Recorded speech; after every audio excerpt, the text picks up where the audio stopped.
Hi, Corporate Network. This is Ross O'Brien, the Economist Corporate Network Director in Hong Kong. I'm here with Joe Studwell, the author most recently of How Asia Works. And Joe, you've made a literary career out of debunking myths about Asia. Your first book on the China Dream questioned the reasons why foreign businesses looked at China the way they did. The second book, Asian Godfathers, was in part a history of Southeast Asia seen through the eyes of billionaires and zillionaires who created their own myths, and you looked at how the real impact of crony capitalism in many ways retarded the growth of Southeast Asia.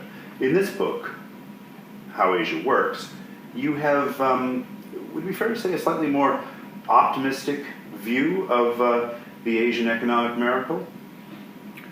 Well, I mean, this book looks at the 9 major economies. So it looks at Japan, South Korea, Taiwan, China, Vietnam, the Philippines, Malaysia, Indonesia, and Thailand. So it's a book that contains stories of real success in developmental terms, the most extraordinary growth stories that the world has seen, and then it still contains the Southeast Asian states. So it's more optimistic because it contains stories of success as well as stories of relative failure. It's about 2 things, but I just think that East Asia is this fantastic laboratory of economic development, and we can learn so much from understanding the relative successes and failures of these countries and telling the story in one book, because to my knowledge this hasn't been done before, that someone has said, you know, we're going to talk about all major economies together. And I was just fortunate because I lived in that time in China, and I've continued to be involved in China.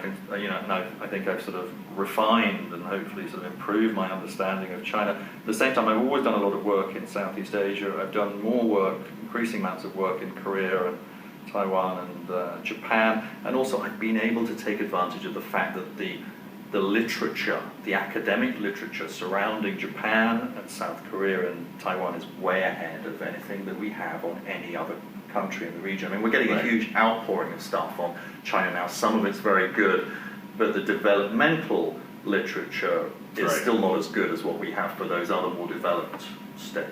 And when you examined, and I'll just draw a line between East and Southeast Asia, when you examined those two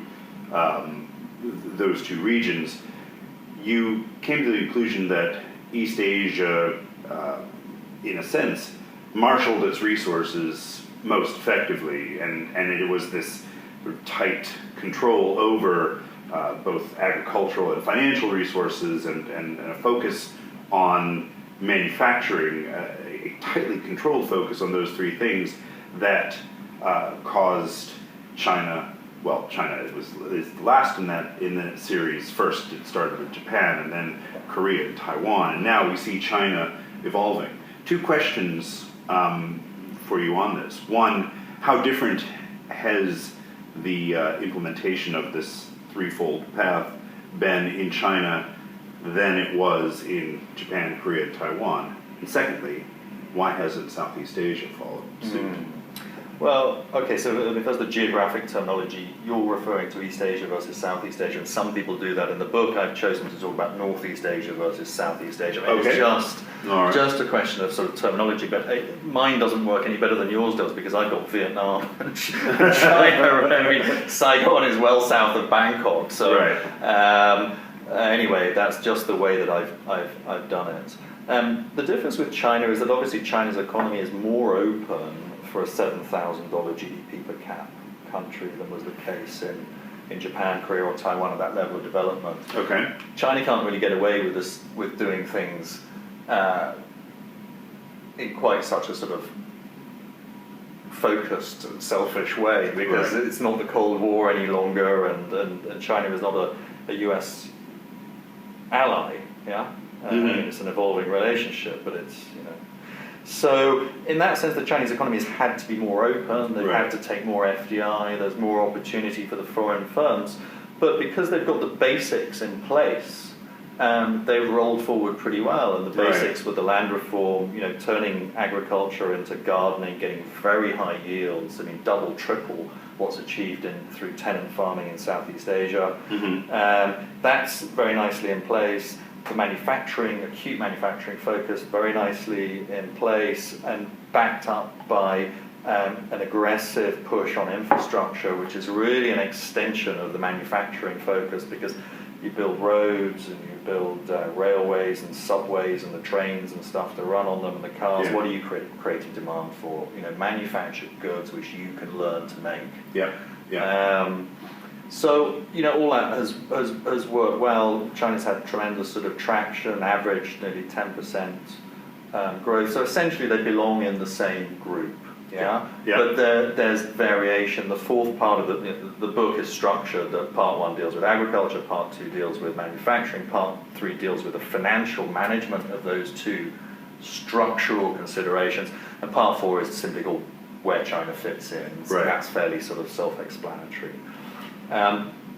Compared with Southeast Asia, I mean, this is ancient history, but of course the Southeast Asians were not so dumb that they didn't see what happened with the land reform programs. I mean, this is a little bit of complexity because, of course, the communists in China win the revolution by giving land to the tiller. So they give them the land, then in '56 they take it back and they collectivize. Same old in Vietnam. Then the Chinese decollectivized from '78, and the Vietnamese did in the '80s. And they moved back to household farming, and they get these very high yields. As I say, double, triple what they get in Southeast Asia, despite the fact that Southeast Asia has generally better agronomic conditions. So, of course, the Southeast Asians saw this, and some of the NGOs, early NGOs, there weren't so many then, but there were some, would encourage them to look at land reform. All the major Southeast Asian states, Philippines, Thailand, Malaysia, and Indonesia, they all had land reform programs. Just didn't implement them, and didn't put in place the agricultural extension arrangements and the marketing arrangements, which are critical, because if you want farmers to grow the most possible, poor farmers where you've got almost infinite labor supply, you've got to make sure that they see the upside of growing more. So, I mean, an example I often use is sugar, which I look at quite a lot. And sugar cane takes 18 months to grow. You cut the cane, and then what do you do with it? Well, once you cut it, the sugar content starts to degrade immediately. You've got to take it to a sugar mill. Okay, but you're a peasant farmer, so there's not just chronic market failure, there's perpetual market failure, because the local sugar mill is the monopsony buyer of the sugar. So, I mean, this is where the neoclassical economics doesn't work, because there aren't large numbers of participants. There isn't perfect information about where the other sugar mills are and all the rest of it. So it doesn't work. So, in a place like Taiwan, which really paid for early industrialization with sugar farming, there's very little there now, but there was huge sugar farming in Taiwan in the '50s. The state ran the sugar mills, and by controlling the price at which sugar was bought, they could give the sugar farmers the appropriate price to make them maximize their output. Whereas when sugar's grown in Indonesia, and they tried to do this in Indonesia, they gave them a lousy price. So the farmers don't even want to do it. They're not incentivized to grow more. You see what I mean? There's no price function. So you've got to create a price function in this particular example. But in taking Indonesia very specifically, the Ministry of Agriculture has these very aggressive goals to become self-sufficient in loads of staples, including sugar, corn, soy. And everybody has a smartphone, so ideally you could both simultaneously invest in that infrastructure and. But you can't do it because you cut your sugar cane. I mean, to stay with the sugar example, you cut the cane. the amount of sugar you can extract is degrading from the moment you cut it. Right. Yeah. So and plus the roads are appalling, because they haven't got any infrastructure, so you can't truck this stuff around. Right. Even if to get a better price. And even if you truck it 50 miles, you're only going to be having competition between two sugar mills, probably owned by the same tycoon. Right. So I mean, how is it going to work? So look at the numbers. Yeah. Plantation sugar farming in the Philippines. They get about 50, 52, 53 tons a hectare. The Taiwanese got 80, 85 tons per hectare. The Chinese today in Guangxi, they get 80, 85 tons per hectare. It's a difference of 50%. It's huge. What about Thailand or Malaysia? Both those seem to be reasonably up on their efficiency, and Thailand's agriculture industry seems reasonably modernized and has. Well, it is, but I mean, look at the nature of it. It's basically multinational scale food processing businesses that are themselves, by definition, monopsony buyers. I mean, they go out into northern Thailand and northeast Thailand. They say, right, here's your 9-day-old, whatever it is, chicken. Bring it back in 3 weeks. Having fed it the food that we will sell you. Right. Yeah. Right. I mean, where's the incentive for the farmer? There's every corner is controlled by the counterparty. This is not a market. This is monopsony. It's Charon Popkin land. Yeah. Now, do I kind of conclude from this that you think Southeast Asia is going to be unable to get its act together in the same way that what you call Northeast Asia has? Are the structural impediments too great to overcome?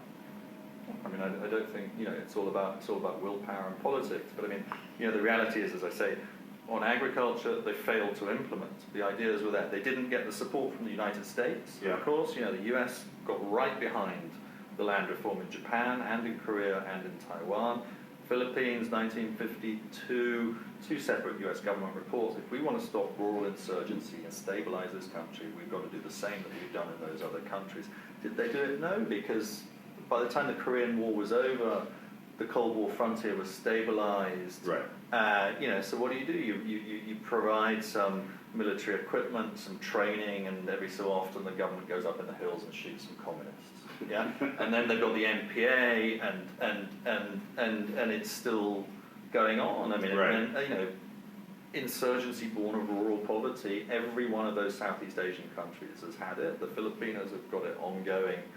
Still, Thais have had it flaring up again recently. I mean, it's in the north of Thailand. Originally it was with the Thai Communist Party. More recently, it's been in the Muslim South. But it's all born of rural poverty. Right. This stuff. So it failed to implement, failed to get the job done, and then manufacturing policy. You get these moments where you get a Mahathir who's kind of beginning to understand, but the implementation is lousy. There's none of what I call in the book the export discipline. They don't force the manufacturers out into the international market, that's how you know that the support you're providing in terms of industrial policy is yielding results. I mean, it's this export discipline that has really been so effective in the Northeast Asian states, because the entrepreneur can't cheat you.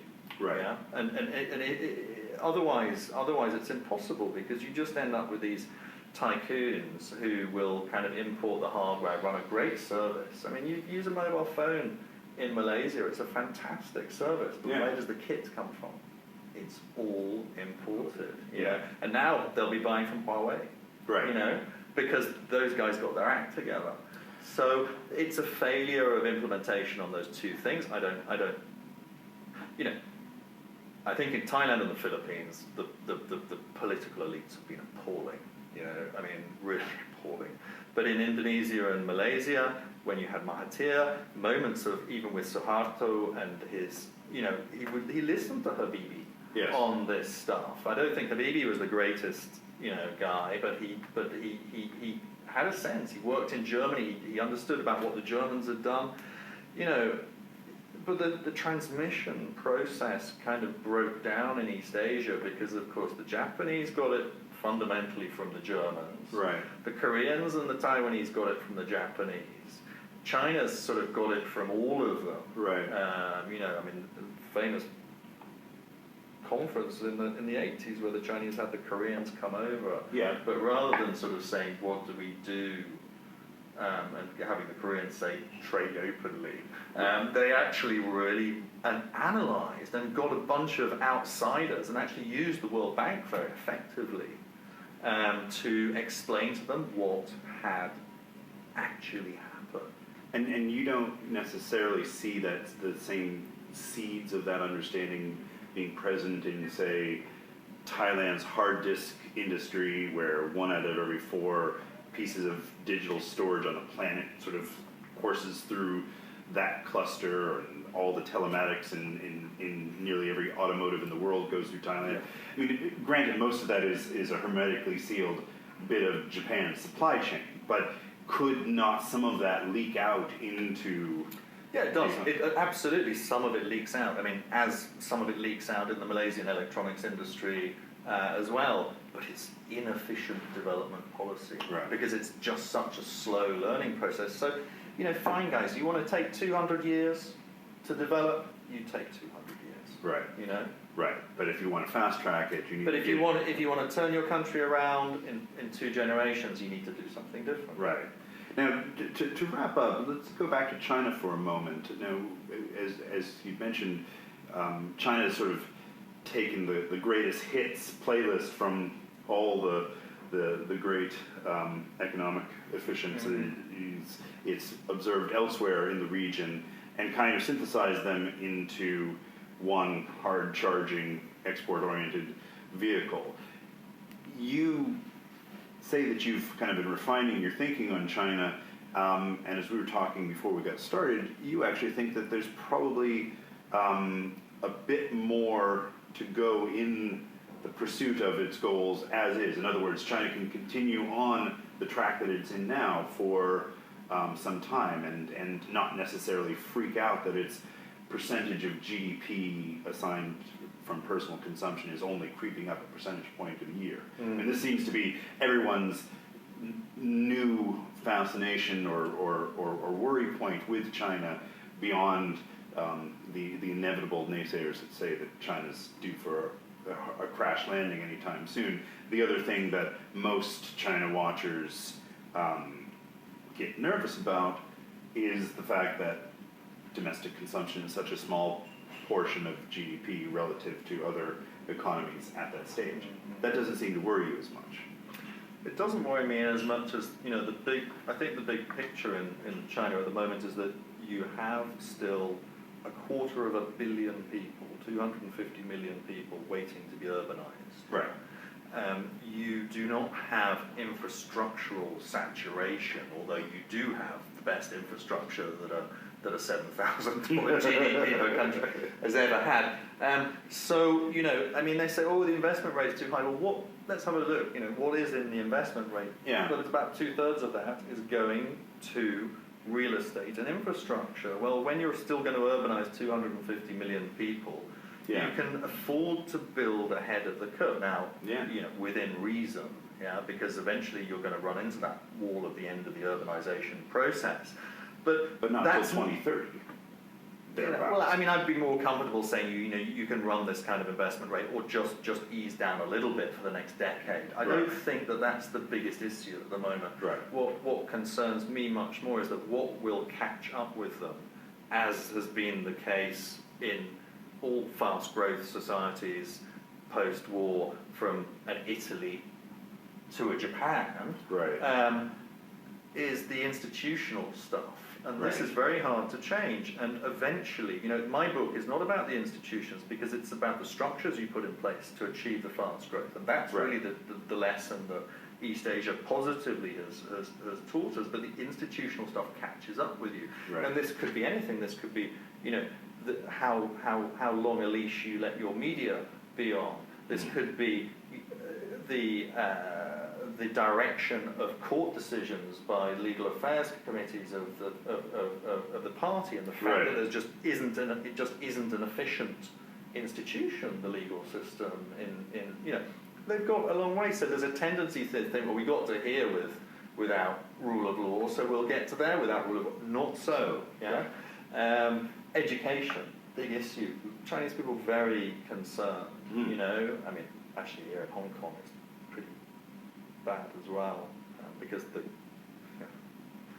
anyway, we won't get started on that. But the institutional stuff is terribly important Right. and hard to do. And I think that the next 2 or 3 years are about seeing how much this Xi government Yeah. will apply itself to those problems. And clearly they've talked all this through, they've thought about it. I think they've pretty much decided what they would like to do, but it's about the implementation. And so we're going now into 2 or 3 years, I suspect, of structural adjustment. And do you see a need for some sort of, are there, in order to make these next 2 or 3 years more effective, does there need to be a sense of urgency, and where might that come from? I mean, the Well, it number comes from the leaders. It comes from it has to come. China has to be led, but you know, China. One of the things that they do very well is sort of experimentation. Yeah. You know, we'll do this in this province. If it works, that's good. If it doesn't work, we'll put a lid on it. And I don't know why they don't do that more with institutional reform. I mean, you know, the village election thing. I mean, they've been talking for Right. I don't know how long, but I mean, yeah, there's an extraordinary opportunity there to build a democratic society from the bottom up. Now, the party always says that our long-term aim is democratic socialism, but you know, Yeah. time comes when you've got to walk a little bit of walk here. Yes. You know, on the court system thing, of course, they get very unnerved about that. But you know, you take a county, or you take a province, or you take a city, and you say, right, in this laboratory, Right. the party is no longer providing direction to the court system. Let's see how that works. So And you know, they've always been good at this stuff, but they've been good at it really in this era of getting the economic structures right, and now we've got to see if they're willing to take it further. And Right. if they're not, you know, if they're not, then they're going to wake up in, you know, who knows, a decade or whatever, I think, and realise that, oh, we really aren't very special. Yeah. No, very final point on that. Can you see a scenario where that institutional reform kind of happens before the big economic liftoff? If I look again at Indonesia, if I look at what has happened at the institutional level over the last decade, while not perfect and still horribly corrupt and cronyist, it's had a tremendous amount of reform and a real process of engaging the people in the institutions. Yeah.